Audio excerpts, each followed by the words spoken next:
So I found this little 10-seer Goodman unit today with a mean lean.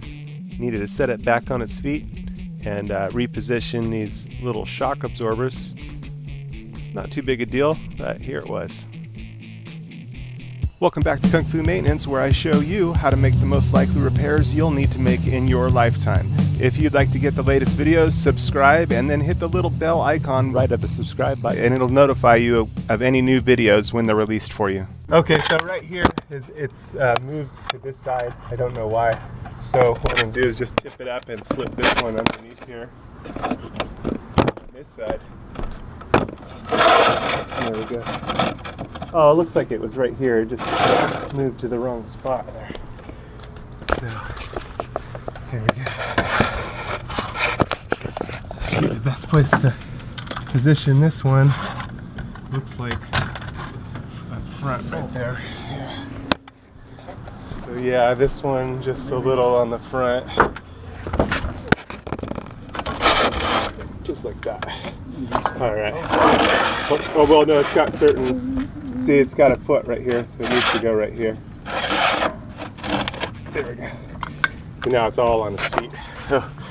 Alright, little buddy. Stay alive. On this one, in editing the video, I definitely see a few things I need to go back and correct. This was working on another AC. It's a much longer video. I hope to be showing you guys that video. It's in the mix, in the works.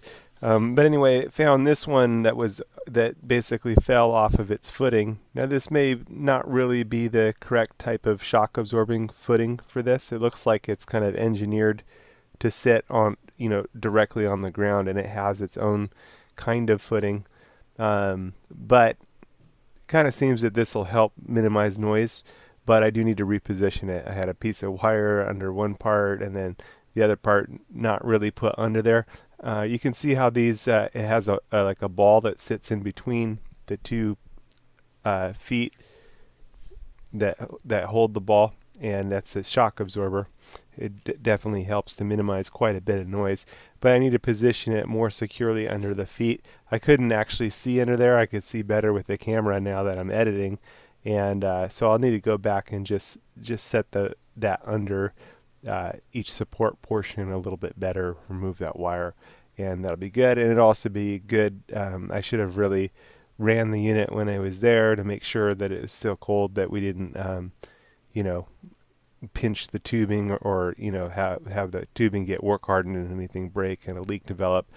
I'm pretty sure it's okay, but it's a good idea to check things a little bit better. But I was pressed for time on this day, running to get things done and running to figure out another AC that I was working on, and a plethora of other things that I needed to deal with. So, but this one I can follow up on and make this a little bit better. Yeah, I thought it'd be interesting for you guys to see these shock absorbers and what they do, where they sit under a unit like this. Every unit's a little bit different. This one was an old Goodman 10-seer unit, so it's kind of a smaller unit, but I think still benefits from those shock absorbers. I'm sure whoever lives below that AC unit enjoys the nice quieter functioning of that unit. All right, little buddy, stay alive. A quick search of my YouTube channel, you should be able to find a bunch of material that'll be helpful to your maintenance needs, and links to tools and parts used in the videos can be found in the descriptions below.